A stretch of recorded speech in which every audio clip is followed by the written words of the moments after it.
Dear God Almighty, we thank you for this morning. Thank you for this moment that you made it possible to happen. Father, we want to thank you for our President, William Samoei Ruto, for the wisdom you bestowed upon him to lead and rise our country, Lord. Father, today we pray as the AFC Leopards Club that as we sit here to panel beat and discuss about our talents in our country, we ask for your wisdom, your guidance, that Lord, whatever we discuss here will uplift and upscale our talents and also our people, our youth and women. In Jesus' name I pray and believe. Thank you. Kwa heshima naomba tuweze kuketi. Your Excellency, Dr. William Samoei Ruto, President and Commander-in-Chief of the Kenya Defence Forces, Honorable Salim Mvurya, Cabinet Secretary for Youth Affairs, Creative Economy and Sports, Honorable Wycliffe Oparanya, CS for Cooperatives and MSMEs, Elijah Mwangi, PS for Sports, Members of Parliament present, Team Captain KC Odhiambo, the team officials present, all invited guests, distinguished ladies and gentlemen. Your Excellency, to start us off, allow me to invite the captain, KC Odhiambo, to just make some brief remarks on behalf of the team. Tumkaribishe kwa makofi tafadhali. KC, njoo umshukuru rais. Karibu. His Excellency, Mr. President, distinguished guests, ladies and gentlemen, good morning. Kwanza ningetaka kwanza na kukushukuru sana kutu invite. Wengi wetu hapa ni mara ya kwanza tumeingia State House and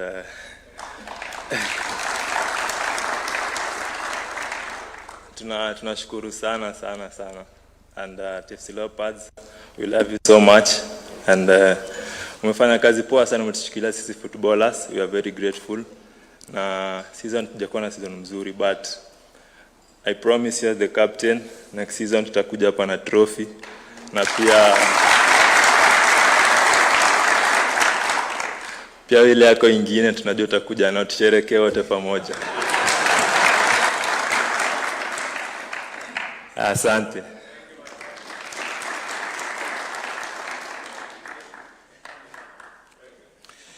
Your Excellency, allow me on behalf of the management to invite the Secretary General, Isaac Mulindi, to also just make some brief remarks. Tumpigie makofi tafadhali akija. Isaac, karibu.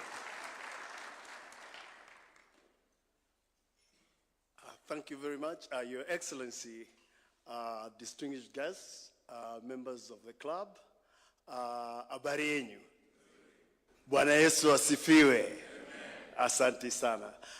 First of all, I'll be very brief. Your Excellency, thank you so much because when it comes to matter sports, you've been able to encourage us so much.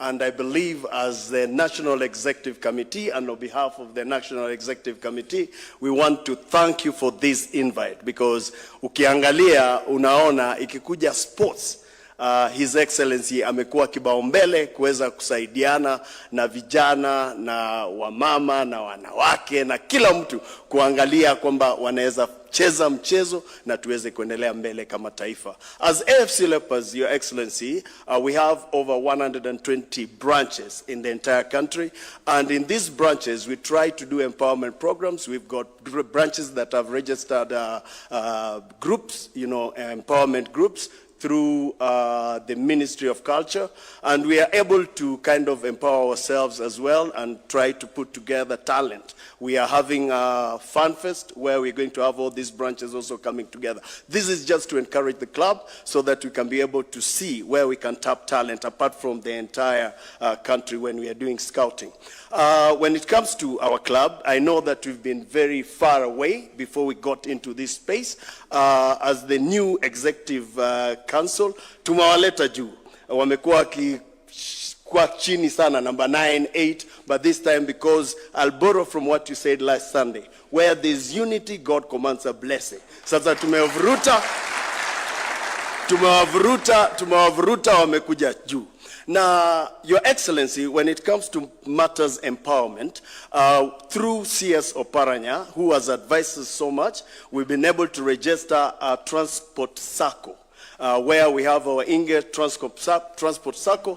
Ametuambia hizi ni vitu ambazo zinaweza saidia club when it comes to matters finance, because when we do this business, what we're going to do is we'll raise funds when it comes to signing of players and trying to expand the club. We'll be able to have something in our kitty. So tusikue tunaomba sana na tuweze kufanya hizi biashara, na branches walete buses, individuals from our community and the entire country wanaweza weka magari ili tuweze kutembea. Na hii ni kitu ambayo imetusaidia sana.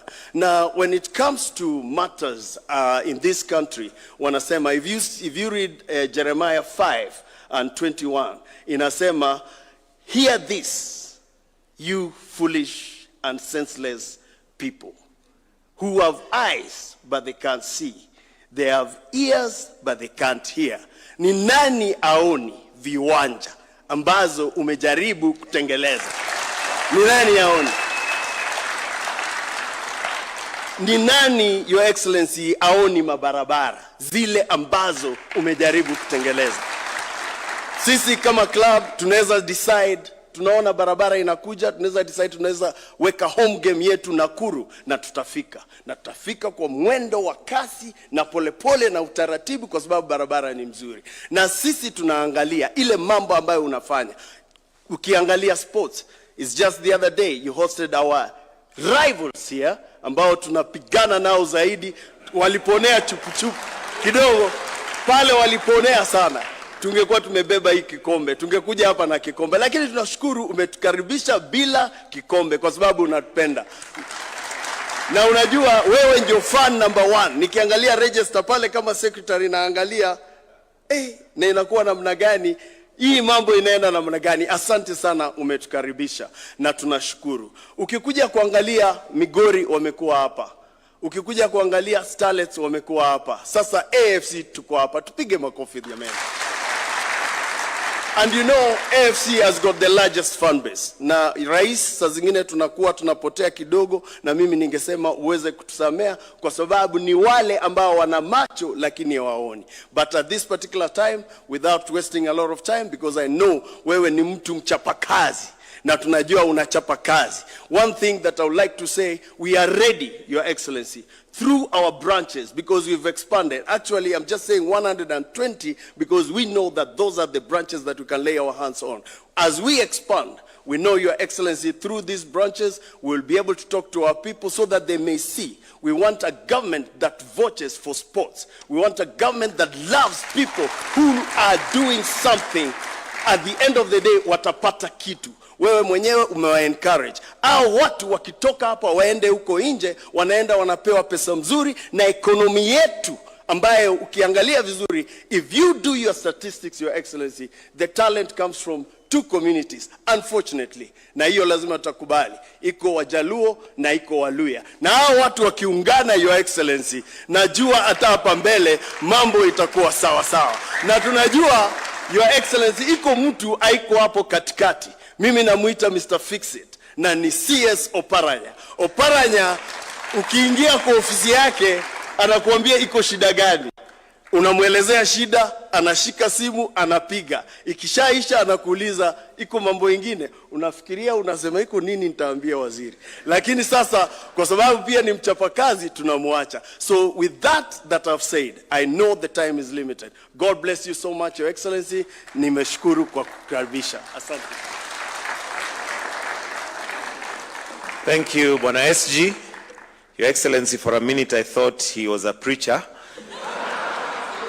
Ni kama alikuwa anahubiri, na I was a bit worried when he said foolish. Kumbe ni wale hawaoni ndio anaita foolish.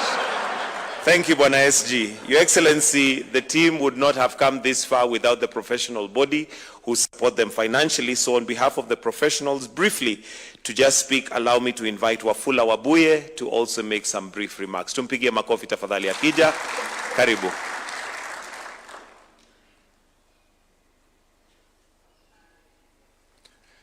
Your Excellency, the President of the Republic of Kenya, the CS for Sports and the CS for Cooperative, our members of Parliament, all protocols observed, good morning. Just to correct, I'm Wafula Wabuge and not Wafula Webuye. We're excited to be here, Mr. President, this morning because of the work that you are doing. Our SGs has enumerated the key things that you are doing in this country. And for us today, we are here to endorse the good work that you are doing, Mr. President. One thing that stands out, Mr. President, is that AFC Leopard is always a launching pad for the great leaders that we have here today. Seated in front of us, the CS for Cooperative was once a treasurer at AFC Leopards, and see where he is today.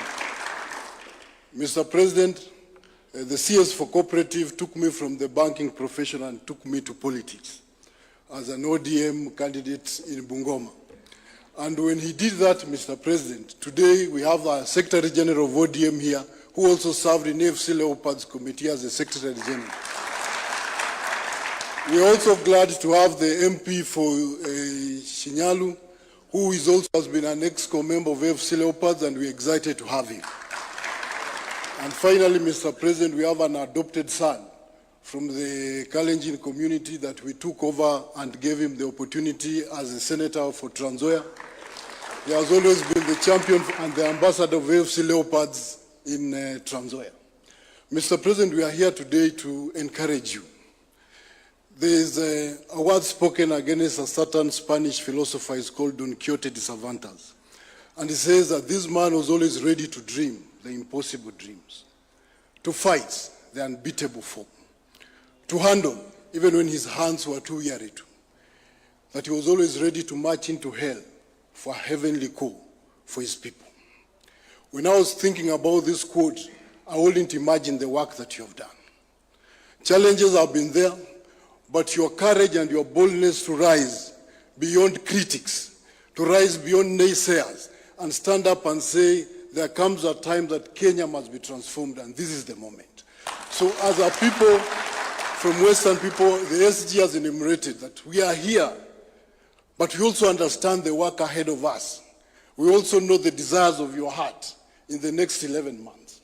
And as we stand here, Mr. President, we are here to tell you, kuna mambo mengi inaweza kuwa inapiga kelele huku nje, lakini vile SG wetu wamesema, there are things that you have done that we look forward and say, has this been done in 4 years? Today you might be criticized, today people might talk a lot, but the only mistake that you did, coming from your background, you felt that every sector of Kenya must be empowered. And that's why through our CS here, Western, a community that was once bedeviled with poverty, we are now rising. Why?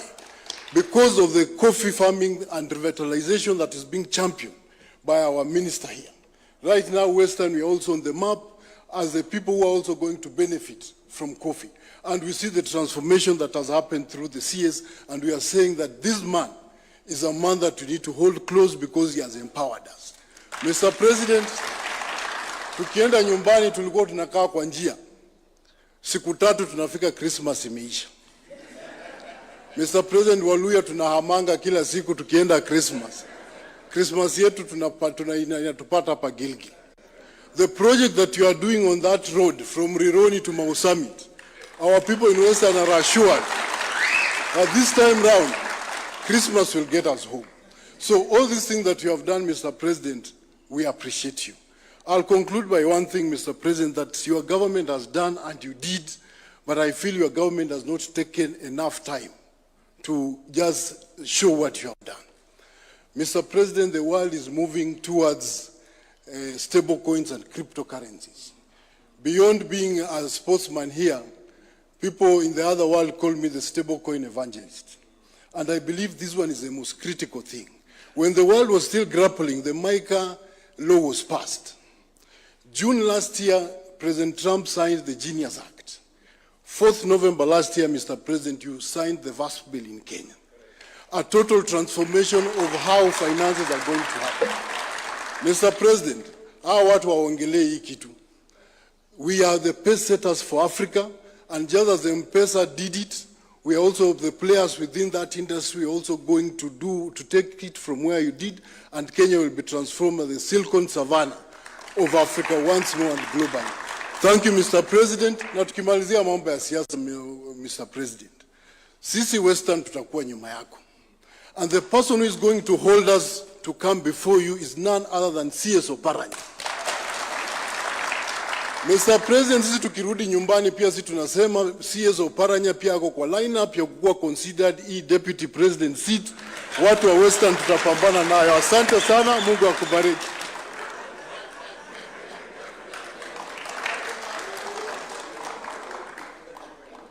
Thank you, Bwana Wabuge.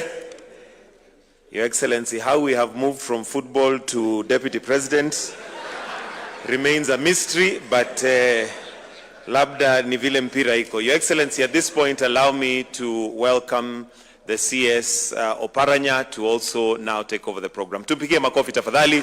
Akija, karibu sana waziri. Your Excellency, the President of the Republic of Kenya, my colleague, CS Sports, na wana AFC.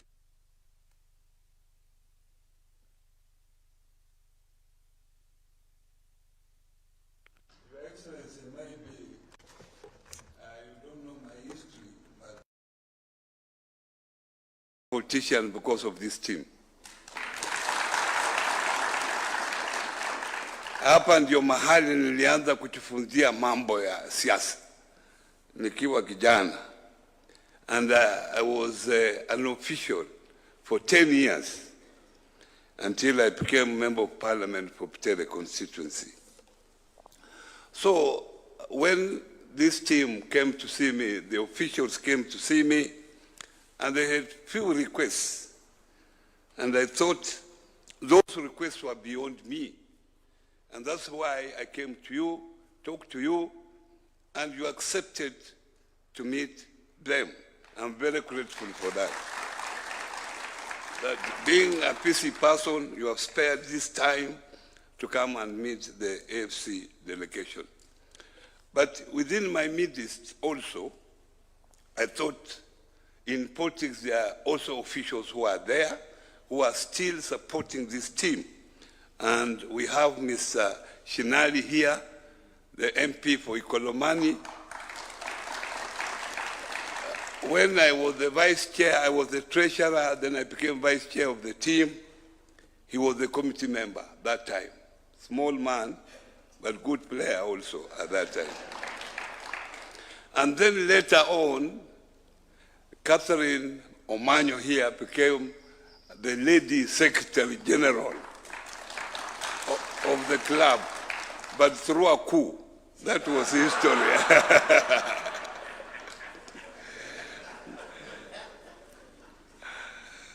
I never came here to ask for positions, but I came here because I'm a member of this club.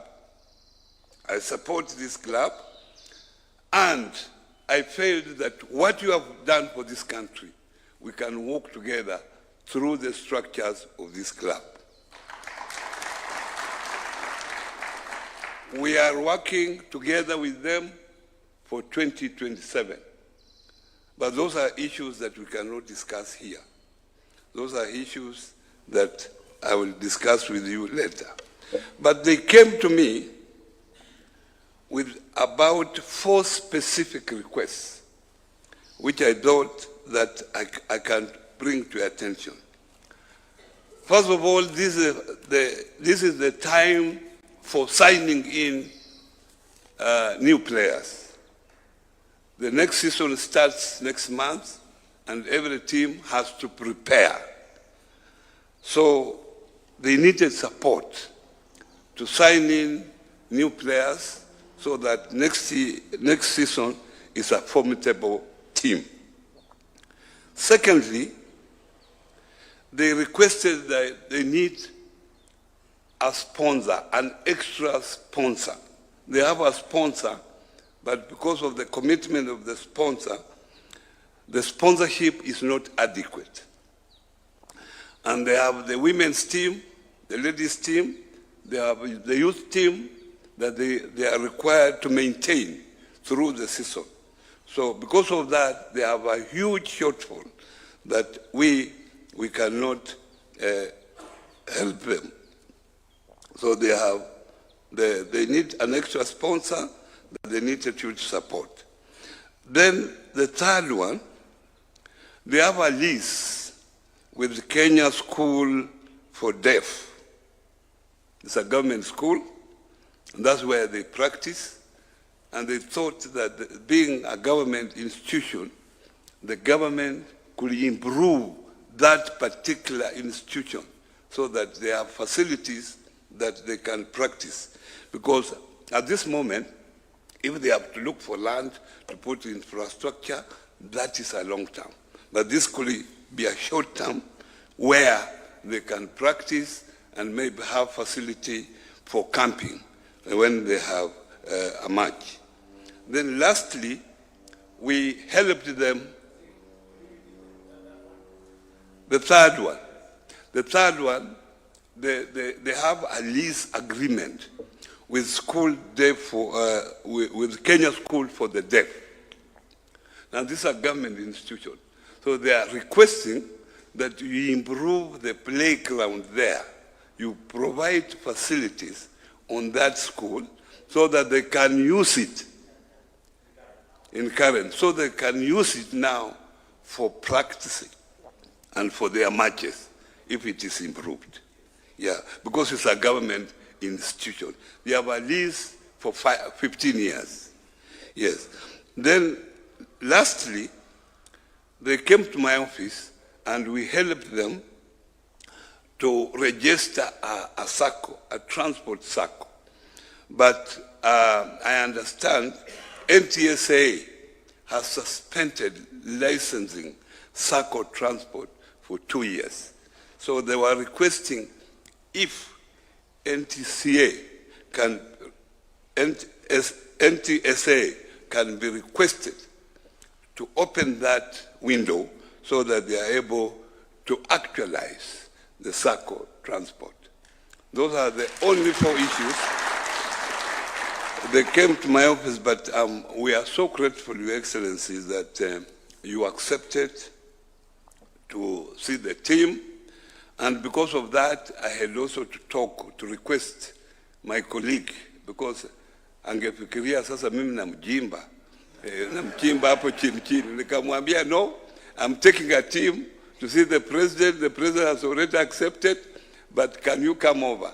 There might be something for you to say. So if you can come and say something, my colleague, asante, karibu, asante sana.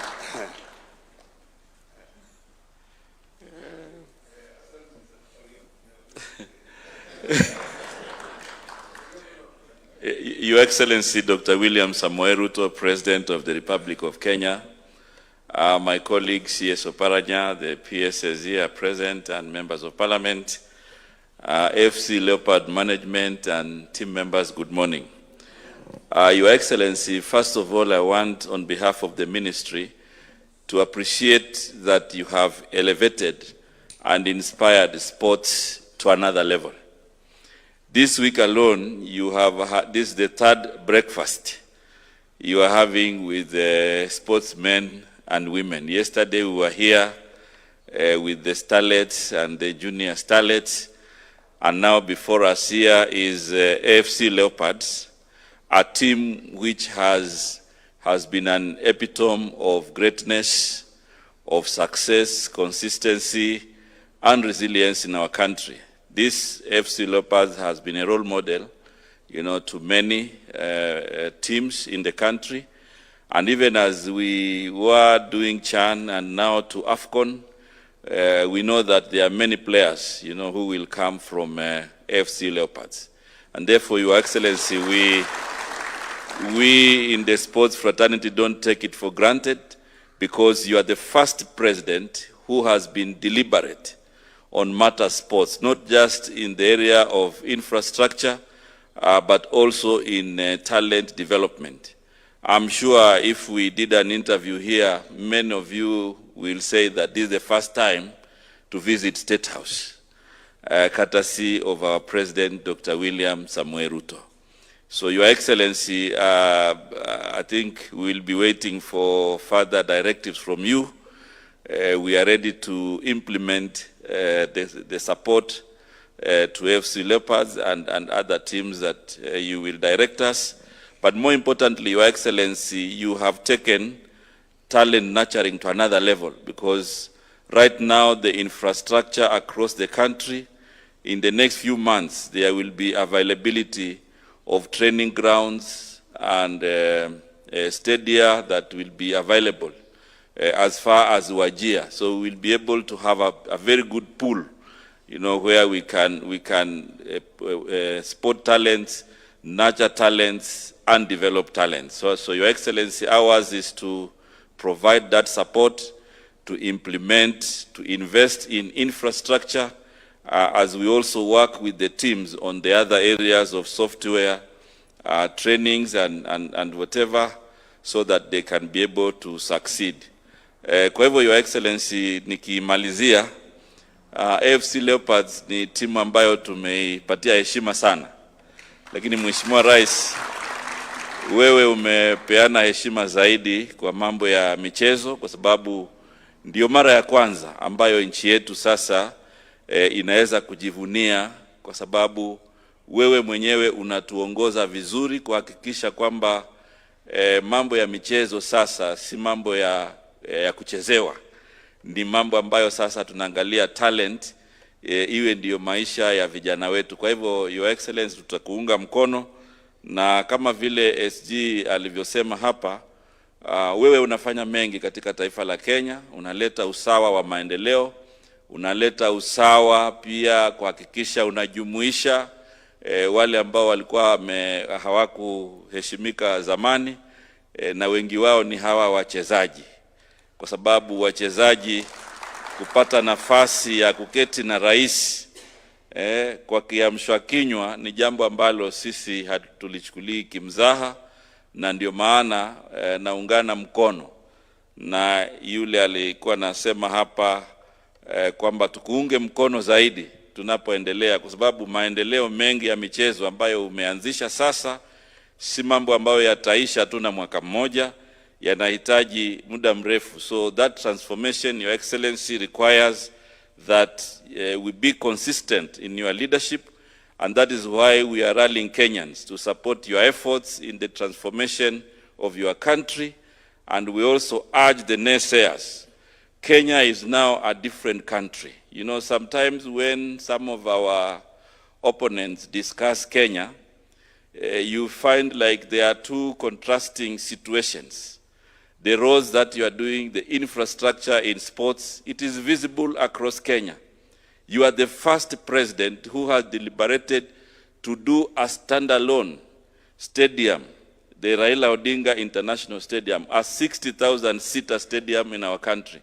And this is after 40 years of neglect in the sports infrastructure. And therefore, Your Excellency, the 33 facilities across Kenya, this is new Kenya, even on matter sports. Lakini ili nisizungumze sana, nataka tu kuchukua nafasi hii niwaulize kwa heshima tuweze kusimama wakati tunamwalika Mheshimiwa Rais aweze kutuhutubia na aweze kuhutubia taifa la Kenya. Asanteni sana na Mungu awabariki. Asante sana.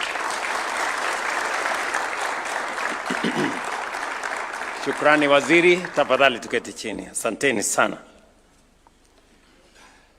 Wana AFC hoye. The AFC Leopards Sports Club fraternity, members of the technical bench, players, distinguished guests, ladies and gentlemen, good morning and welcome to this breakfast meeting. I began this week by hosting the National Super League champions, Migori Youth FC. Yesterday morning, I had the privilege of sharing breakfast with two teams that embody the bright future of Kenyan football. The Harambee Starlets, who are preparing to represent us at the Women's Africa Club of Nations in Morocco, and the Junior Starlets, who recently made our nation proud by qualifying for the FIFA Under-17 Women's World Cup that will also be held in Morocco. Today, I have the honor of welcoming to State House one of Kenya's oldest, most storied, and iconic football institutions, the AFC Leopards Sports Club.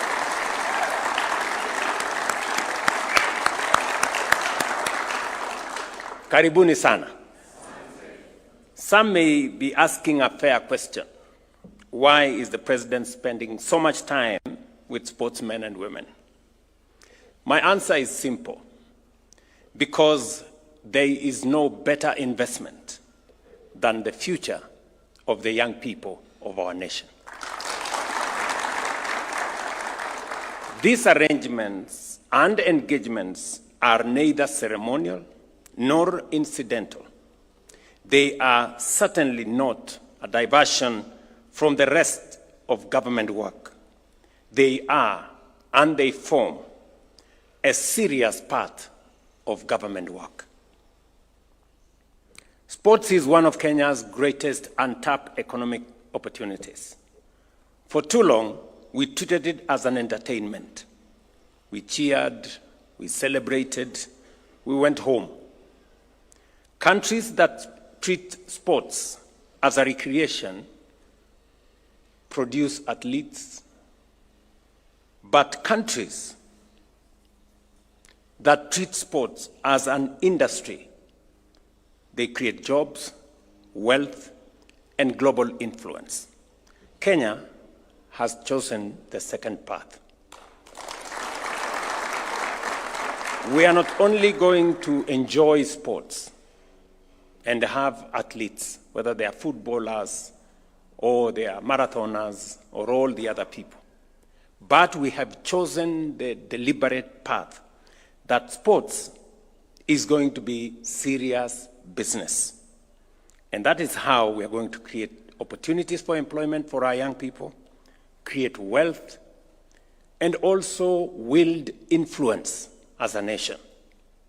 It is the reason why we are hosting AFCON, and it's the reason why we are looking into a future where Kenya can be the place where global sports can be hosted. We no longer see sports merely as recreation. We see it as an employer, as enterprise, a platform for youth empowerment, a driver of national unity, and a serious pillar of the bottom-up economic transformation agenda. It is therefore fitting that today we celebrate one of the institutions that has helped shape Kenyan football for more than 6 decades. Few clubs seriously embody the history, spirit, and resilience of Kenyan football like AFC Leopards. Founded in 1964 through the coming together of several community clubs, Ingwe was built on a simple but enduring belief that unity creates strength. More than 6 decades later, that belief still inspires millions of supporters across Kenya. 12 league champions, 10 domestic cup titles, and 5 Sekava crowns have earned AFC Leopards its place among Africa's greatest football institutions. Those achievements were made possible by generations of remarkable footballers, of course, like Joe Kadenge, Wilberforce Mulam, Mohamed Abbas, Joe Masiga, and many others whose brilliance inspired countless young Kenyans to believe that talent, discipline, and teamwork could transform lives. Yet your story, like that of every great institution, has not been a straight line. There were years of financial strain, administrative setbacks, coups, as has been said, and seasons when success seemed very distant. I remember on one occasion, I was invited to Crown Hotel to raise funds for this great institution. And it wasn't very well organized. and therefore we didn't succeed. So I understand that there's been up and downs, but I am very happy that you are a very resilient club. Because institutions are not defined solely by absence of adversity. They are defined by their ability to recover. This season, by finishing runner-up in the FKF Premier League, you proved that recovery is exactly what is underway for this great football club. Vile SG amesema, vile captain amesema, kwamba mlikuwa pale namba 8, 9 hapo nyuma, mumeipandisha na mumesema kikombe mtakuwa nayo next year. Ama this season. Hii season inaanza. Very good. I congratulate your players, your technical bench, your management, and your local supporters for restoring Ingwe to its rightful place among Kenya's football elite. That is where you belong. But do not stop there. I challenge you to aim even higher, not merely to reclaim the FKF Premier League title, but to become a force once again on the African continent.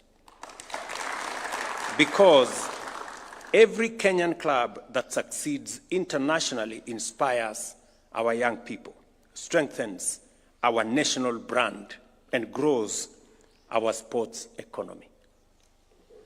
Our challenge to AFC Leopards is matched by a responsibility we have placed upon ourselves as government.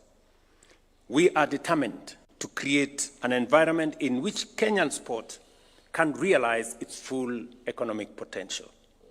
That is why we are investing simultaneously in infrastructure and in talent. The Raila Odinga Talanta Stadium is nearing completion, while modern stadia are rising across Kenya, not only as venues for competition, but also as centers of enterprise, innovation, and community development. At the same time, we are strengthening the talent pipeline. And before I go there, we will not only have a pitch, and Minister Mvurya has said, Talanta Raila Odinga Stadium is a football-only stadium. The first football-only stadium. There is no running track there. But then behind it, we're going to have many other facilities. We're going to have a gym. We're going to have many other commercial spaces that is going to support the sports economy. And we are not only doing that in the stadium at Raila Odinga Talanta Stadium.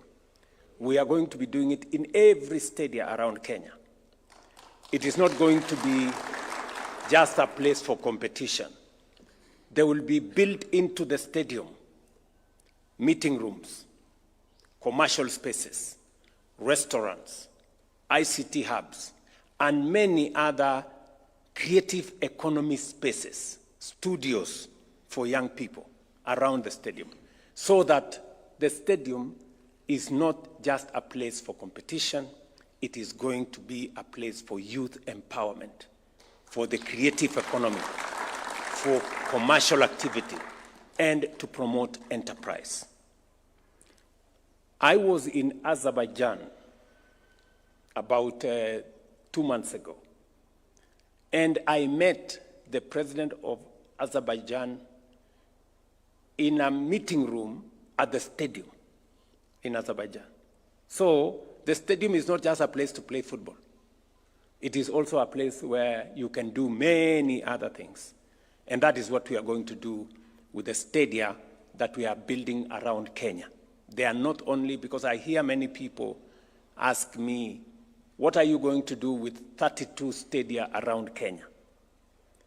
First, my answer is, we have millions of young people around Kenya who have use for the stadium. We have great talent that is currently untapped around Kenya because there are no spaces for young people for them to develop their talent. Those are the spaces we are providing for them. And they are not restricted to any part of Kenya. It mustn't be in the big cities alone. That is why you have stadia in Mandera. We're going to have stadia in Wajir. We're going to have stadia in Kwale. We have stadia in Busia. We will have stadia in every part of Kenya to the extent that we can develop. But additionally to that, these stadia will be commercial spaces. We will have meeting rooms. We will have studios. We will have restaurants. We will have gyms and many other facilities that will support not just sports, but will support the creative economy and make youth empowerment a reality. So we are moving in that direction. But at the same time, we are strengthening the talent pipeline through schools and counties and the Kenya Academy of Sports. Great sporting nations do not simply build facilities. They build people. Talent exists in every village, and our responsibility is to ensure opportunity reaches every village as well. Creating that future also requires stronger institutions. The next chapter of Kenyan football will be written by clubs, investors, sponsors, broadcasters, counties, and supporters working together. That is why we are reviewing the Sports Act to modernize governance, strengthen commercialization, and improve athlete welfare. We want clubs that are professionally managed, financially stable, commercially ambitious, and globally competitive. I therefore challenge AFC Leopards and indeed every football club in Kenya to think beyond the 90 minutes. Build stronger academies, invest in your brand, deepen commercial partnerships, and strengthen governance. Sijui kama mnanielewa. Because people and sponsors and supporters will appreciate if the club is run well and professionally. Right? You will get more support. Sponsors will step forward. You will build a bigger fan base if your club is run well, apart from you succeeding as a club. So I want to encourage you and to thank the leaders who are here, my good friend Wycliffe Oparanya, for stepping forward to help, you know, and all the other people who have not just observed AFC as a place to go and play politics. You know, I know many people want association because of politics. I am not in that category. This is about what a nation can do for its young people. We have a huge youth population in our country. It is up to us to determine whether this huge youth population becomes an asset or a liability. It is us to decide. And it is what we do with the young people of our nation that will decide whether they become part of the solution or part of the problem. And that is the reason why spending time on this space around how to create opportunities for young people is part and parcel of my administration. Sports is a key pillar of engagement with young people, finding opportunities for young people, creating space for them to develop their talent, for them to earn opportunities or to enjoy opportunities in that space. It traverses all the way from sports to Nyota, which I'm doing again with my good friend Oparanya, to empower young people, to the space around what we are doing in affordable housing. It's about young people, creating opportunities for them, all the way to what we are doing in education, because every young person starts with knowledge. We are investing billions of Kenyan shillings in our education, training, and college, because that is how we develop our young people. We graduate them into opportunities. And opportunities range from what you can do in business, what you can do in the creative economy, what you can do in sports. And therefore, the time we are spending around young people and around the opportunities for them is time very well spent. And that is why I'm very proud that this morning I am meeting one of the historic clubs in Kenya, the AFC Leopards Club. Nimesikiza kwa makini yale waziri amesema kuhusu yale mambo mlimueleza vile mnataka kusonga mbele.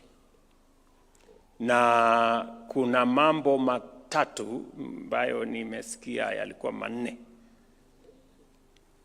Number one ni ile uwanja ambaye mnatumia, which I'm told you have a lease.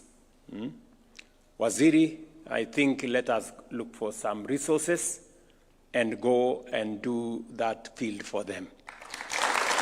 Hiyo kiwanja, huyu waziri atapanga, ya, vile tutatengeneza hiyo kiwanja ikae mzuri. And I will want waziri instruct your team to go and look at some small design. We see how we can help these good people. Because mnasema mko na lease ya 15 years. Very good. So you have a bit of time there. So we will develop the field for you. Waziri, take it up. Mumeniuliza pia kuhusu maneno ya you're entering into a new season, and therefore you need to sign in maybe more players from different places, and you may need some resources to do that. So sijui nitawapanga namna gani, lakini nitafanya kitu. Wale nyinyi watu wa Nairobi mnajua kuweka mawe. Unasema tuweke mawe, si ndio? So our players, bwana wakubwa, I think our bwana chairman na coach na SG, our players, mimi nitafanya hivi. Mimi nitawapatia milioni 10.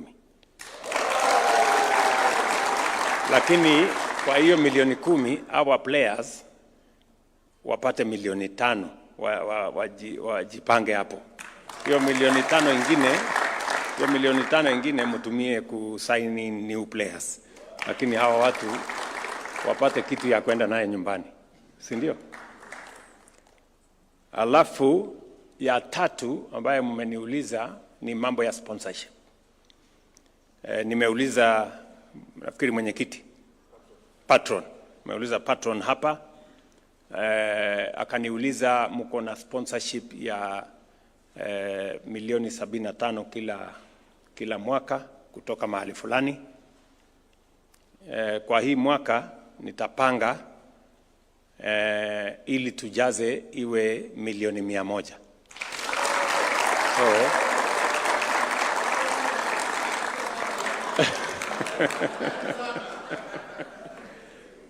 So nitatafuta vile hiyo milioni 25 itaongezwa ndio ijae 100 million kusaidia team. Sawa sawa. Kwa hivyo hapo nitapangeko.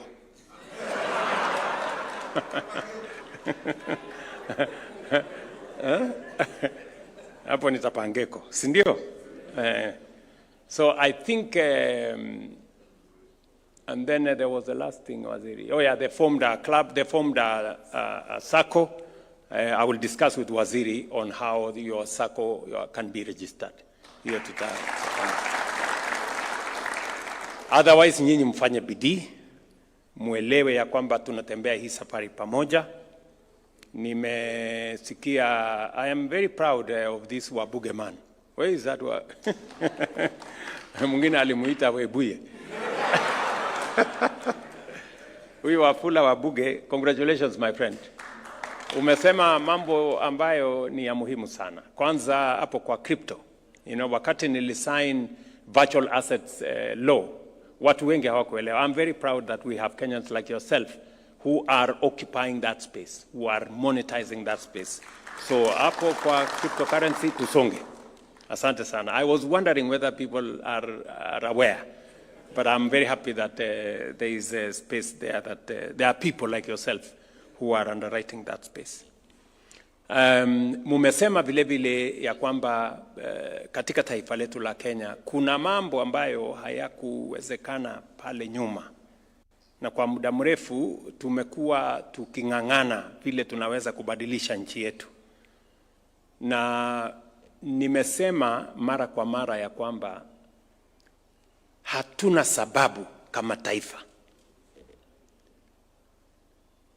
kutokuwa kama nchi ambazo zilikuwa pamoja na sisi miaka 60 iliyopita.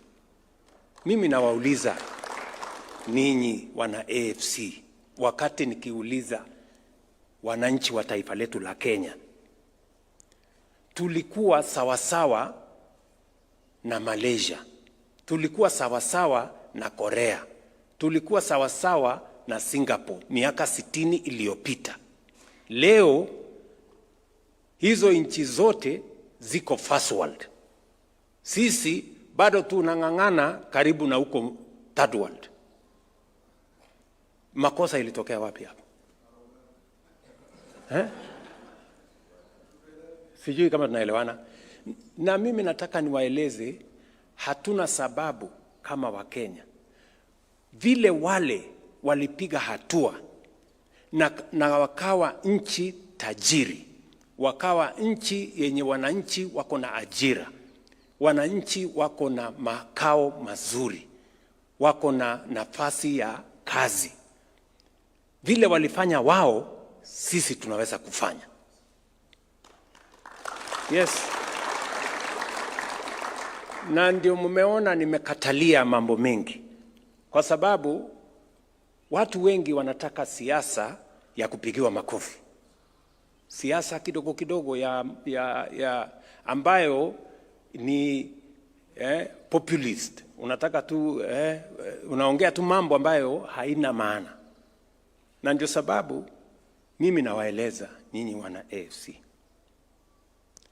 nikiwaeleza wa Kenya, nchi yetu hii ya Kenya, wakati wetu sisi, in our generation, tunaweza kutoa nchi yetu mahali ilipo sasa tuipeleke first world. Kabla hatujazeeka, tukiwa tu hapa, we can do it. Nyinyi mnanielewa? Yes. Nilikuwa juzi katika nchi ya Norway. Walianza sovereign wealth yao miaka 30 iliyopita. Leo sovereign wealth ya Norway iko na $2.2 trillion, the largest sovereign wealth in the world. Leo nchi ya Norway ni kati ya nchi tajiri zaidi duniani, na walianza 30 years ago. Sisi pia vile nchi zile zingine zilivyofanya, hata China. Hii China mahali tunaenda kukopa pesa siku hizi, 30 years ago ilikuwa nchi maskini. Nyinyi mnanielewa? So hii Kenya tunaweza kubadilisha, na tutabadilisha. Just take it from me, kwa mapenzi ya Mungu. Si ndio? Kwa miaka 3 tumefanya mambo, lakini sio kwa urahisi. Watu wamenipigia kelele, wakanifanyia maandamano, wakanitukana, wakanifanyia nini, lakini mimi nimekaa ngumu, kwa sababu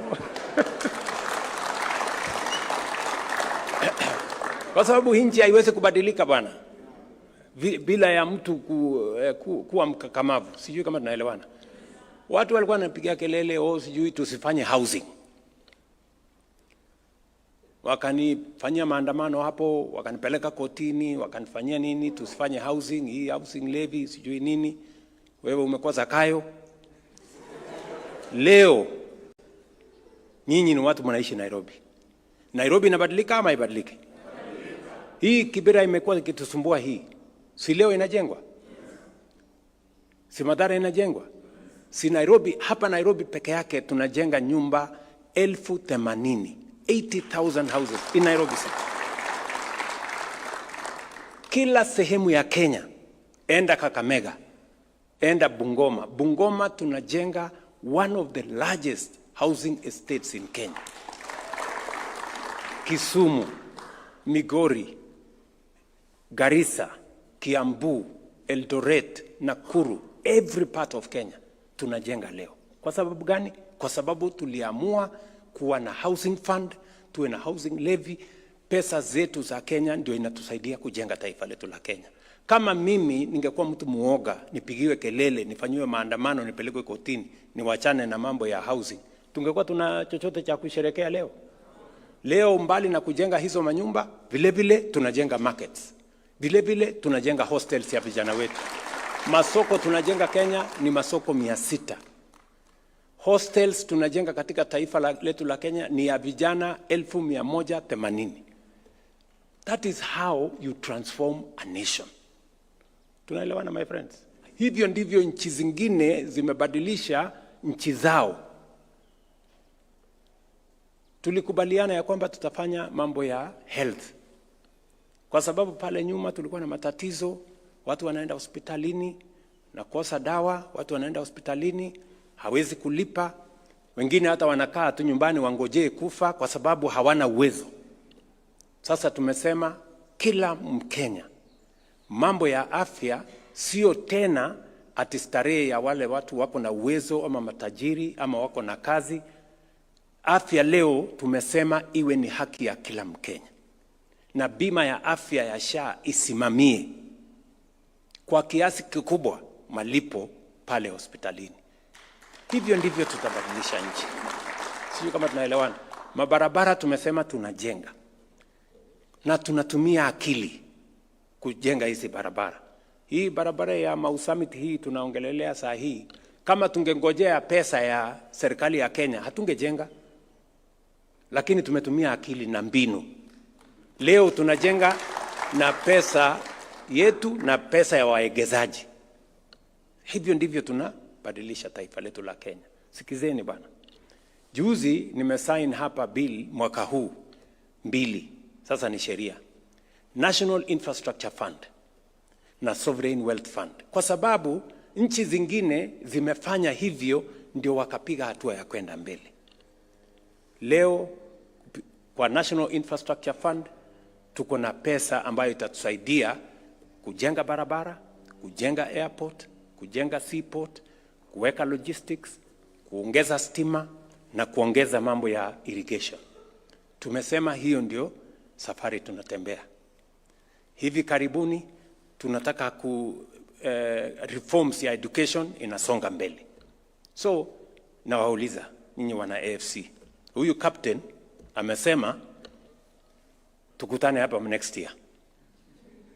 Si ndio? Yes. Si captain amesema? Yes. Nyinyi mlete kikombe ya league, mimi nilete ile kikombe ingine.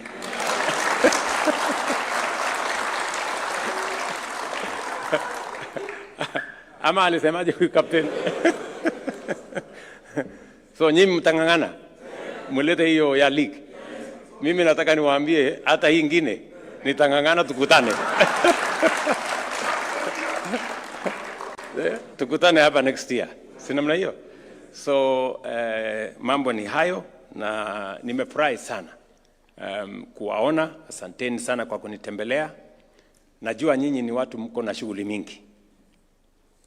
Na pengine kupata nafasi ya kunitembelea haiwezi kupatikana kila mara.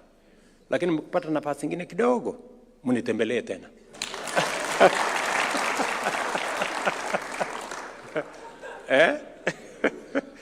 Si ndio? Mtajaribu? Mkipata tu nafasi kadogo. Najua mko busy lakini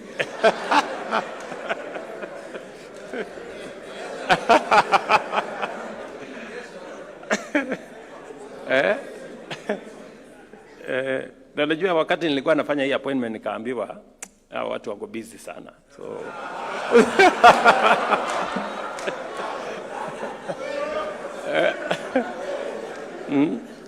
mashughuli ni mingi. So otherwise mimi nimefurahi sana kuwaona vile mumesema tushirikiane na tufanye kazi kwa pamoja. Maneno ya kupanga huko mbele tutapangana. Sisi ndio mafundi ya hiyo maneno. Tutapangana hapa mbele. Si ndio? Tutapangana hapa mbele, msikuwe na wasiwasi.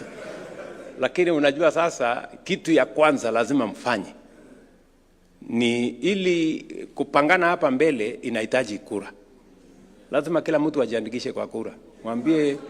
Mwambie watu wetu, no, msiseme hivyo. Kuna watu Western Kenya, watu 1.5 milioni wako na ID, hawana voters card. Na wanasumbua sisi watu hapo kwa shopping center. Wanatupigia makelele. You know? Hiyo kama mnasumbua hapo na kupigia sisi sukuti. Mtu unapiga sukuti na una kura. Unatusaidia na nini?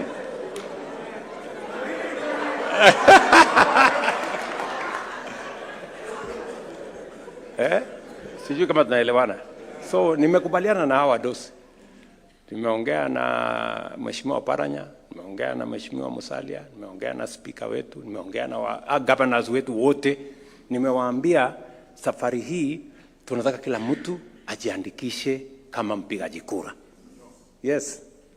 Kwa sababu mtu huwezi kuwa rais bila ya vote, si ndio? So mjipange hapa. Na niko tayari ni tupangane. Mkipanga kura mzuri, alafu tupange mbele. Si ndio? Shauri yenu.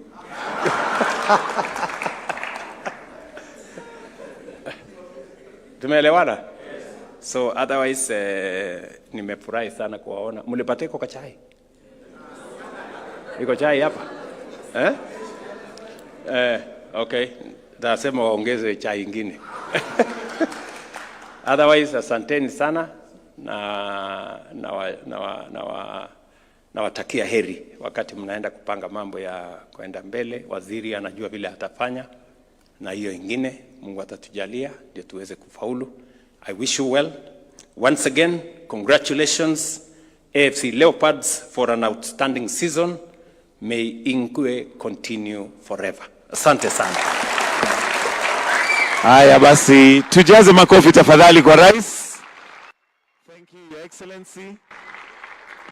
Your Excellency, there is a jersey that they would like to present to you before we go to the photos. Tafadhali tuketi dakika moja ili wapiga picha waweze kupata hiyo picha. Naomba jezi iletwe ili Captain, you can come and present it together with the two CSs. Kindly come to present the jersey to His Excellency, jersey ya Ingwe.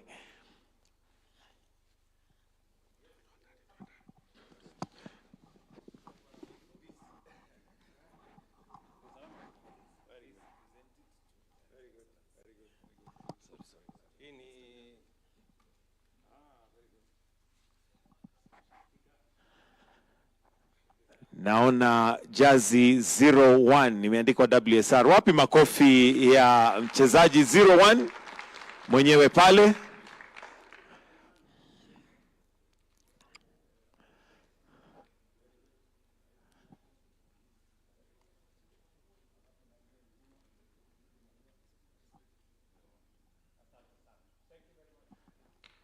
Wonderful. Your Excellency, we seek your indulgence for a photo session, so I'll request we remain seated.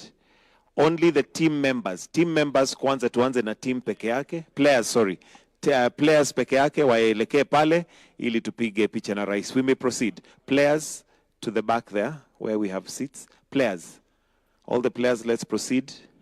Wengine tubaki tumeketi, nitawaelekeza.